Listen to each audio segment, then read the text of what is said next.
घराला मागच्या पोराला दिसत नाही. मागे येऊन जात नाही. नाही का सावित्री, हे बघ मी तुझ्यासाठी काय आणलंय. हे काय आहे ती? अगं असं काय करतेस? हे पुस्तक आहे का? या पुस्तकांचं वाचन कर. इश्श, आता ह्या वयात कसं वाटेल ते? हे बघ सावित्री, तू मला लग्नाच्या वेळेस वचन दिलं होतंस. आता नाही म्हणू नकोस. हे तुला करावंच लागेल. आजपासून तुझा अभ्यास सुरू. अहो, पण लोक काय म्हणतील? किती बदनामी होईल आपली.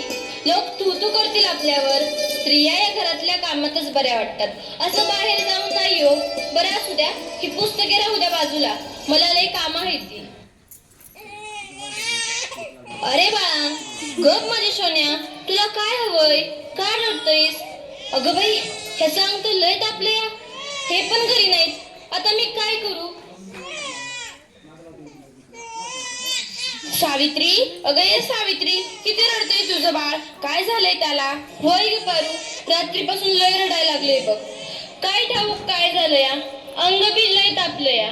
अगं सावित्री, अगं याचं अंग तर इसवणी तापलं या. होय ग पारू, आता मी काय करू? अगं सावित्री, ही तर भूतबाधा आहे, भूतबाधा. काय भूतबाधा? माझ्या लेकराला भूताने झपटलंय? नाही नाही, असं होऊच शकत नाही. होय सावित्री, असंच झालंय. याच्या पापण्या बघ कशा लाल झाल्यात. मग आता मी काय करू? हे पण घरी नाहीत. अगं तुझं पोरगं लय तापलंय. आता रडत बसू नकोस, वेळ वाया घालू नकोस. आपल्या गावाबाहेर मांत्रिक बाबा आलेत. लय जालीम उपाय करतात ते. त्यांच्याकडे घेऊन जा त्याला. वाटलं तर मी येते तुझ्या संग. होय होय, चल लवकर, माझं लेकरू लय तापलं या. बाबा, ते बघा, एक बाई आपल्या बाळाला घेऊन येत आहे आपल्याकडे. म्हणजे आज आपली कमाई होणार. बाबा, माझ्या बाळाला वाचवा. बाबा, माझ्या बाळाला वाचवा. त्याचा अंगी स्तवासारखं तापलंय. बाबा, काहीतरी करा. बाबा, काहीतरी करा. तुझ्या बाळाला भूतबाधा झाली या. कसली भूतबाधा बाबा? बाई, तुझ्या बाळाला विहिरीतल्या भूताने झपटलंय. काय? विहिरीतल्या भूताने? मग काहीतरी उपाय सुचवा बाबा. मी माझ्या बाळासाठी काय पण करीन. बाई, तू काळजी करू नकोस. बाबांवर विश्वास ठेव. सगळं काही चांगलं होईल. थोडा धीर धर. कसा धीर धरू बाबा, कसा धीर धरू?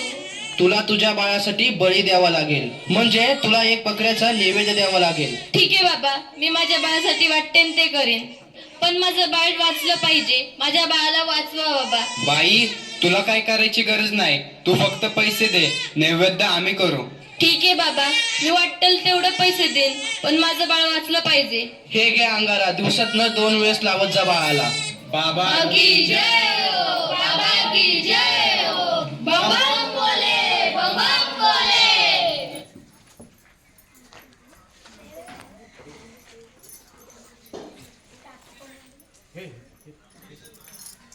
अगं बाई, ह्याचा अजून कसं काही ताप कमी नाही झाला? काल बाबाकडे जाऊन पण काय बी फरक पडला नाही. अगं किती रडतोय तो. तुला किती वेळा सांगितलंय त्याला दवाखान्यात घेऊन जा म्हणून, पण तू काय माझं ऐकू नकोस.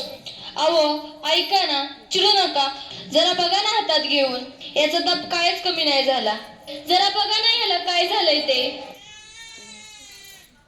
त्यावेळी तुला किती वेळा सांगितलं की घरात प्रसूती करू नकोस म्हणून. अशा वेळी एका आईचं आणि बाळाचं दवाखान्यात असणं किती महत्वाचं असतं, माहित आहे का तुला? अहो, पण पुरुषाच्या हातून प्रसूती करताना लाज वाटते. कसं वाटतं ते? त्यावेळेस दवाखान्यात कुठल्या महिला डॉक्टर पण नव्हत्या. मी कशी करणार होते प्रसूती? अगं याचं अंतर तव्यासारखं तापलंय. अशी कशी गाफील असतेस तू? अहो, मग काहीतरी करा ना. दादा, लवकर जाऊन वैद्यांना बोलव. हे काय करतेस तू? मी याला देवाचा अंगारा लावतीये. बस कर सावित्री, हा सर्व अंधविश्वास असतो. अहो, जरा विश्वास ठेवा. हे बघा, याचा ताप कमी होतोय. कपाळ पण अगदी थंड पडलं या. बघा ना जरा. उठ ना बाळा, उठ, डोळे उघड. हे बघ, तुझी मम्मी तुला बोलवतीये. उठ ना पिल्लू, आई तुला आवाज देतीये. उठ ना बाळा. काय झालं? अहो, याला काय झालं? हा उठत का नाहीये आणि डोळे पण उघडत नाहीये. ए बाळा, उठ ना. काय झालं? अहो, काय झालं याला? हा सास गप्प गप्प काय? ए उठ ना बाळा, काय झालं तुला? अहो बघा ना जरा. आणि नाही राहणार मॅडमनी. मी शिकेन, मी नक्की शिकेन. कारण उद्या एखाद्या कुण्या आईला उपचाराच्या कमतरतेमुळे आपल्या बाळाला मुकावं लागणार नाही. मी शिकेन, मी नक्की शिकेन. शाबास सावित्री, शाबास. मला तुझ्याकडून हीच अपेक्षा होती.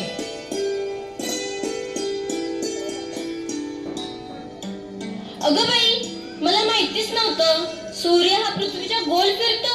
अगं सूर्य पृथ्वीच्या गोल फिरत नाही, पृथ्वी सूर्याभोवती फिरते. समजलं? चल गावंढळ.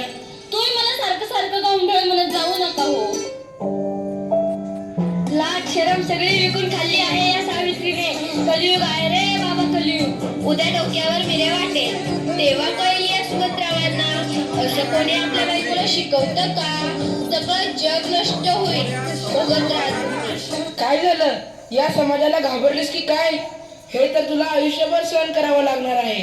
नाही, मला आता कोणी काही म्हणू दे, मी आता मागे हटणार नाही. मी शिकेन, मी नक्की शिकेन. मग चल माझ्या बरोबर. पोस्टमॅन, सुमंतरावांचं घर हेच आहे का? तुमची दिल्लीहून तार आलीये. सावित्री, तुला दिल्लीवरून तार आलीये. तुला दिल्लीला जावं लागेल. तुला दिल्लीला पुरस्कारासाठी बोलवलंय. तुझा सत्कार होणार आहे. काय? आज हे फक्त तुमच्यामुळे शक्य झालं, नाहीतर मी एकटी काहीच करू शकले नसते. Congratulations, keep it up. महिलांचा सन्मान वाढवला तुम्ही. आज माझ्या हातात ही डॉक्टरकीची पदवी नसून उद्याच्या त्या सोनेरी क्षणाची चावी आहे, ज्याच्यावर आजपर्यंत फक्त अंधविश्वास व नकारवक्तेचे कुलूप लागले होते. माझ्या देशात अशा अनेक महिला आहेत ज्यांची स्वप्न चुलीच्या धुरात हरवून गेली आहेत. मला असं वाटतं ही स्वप्नांची पतंग खुल्या आकाशात उडावी आणि प्रत्येक घरात सुमंतराव असावे, कारण हे या पतंगाच्या दोऱ्याला कधीच कापू देऊ नये. हे करणं खूप अवघड तर आहेच, पण अशक्यही नाही. सावित्री, चुकलं माझं, मला माफ कर. मी तुला नाही ते बोलले. तू आज शिकून समाजाला धडा शिकवलास. आम्ही काय आडाने त्या आडानेच राहिलो.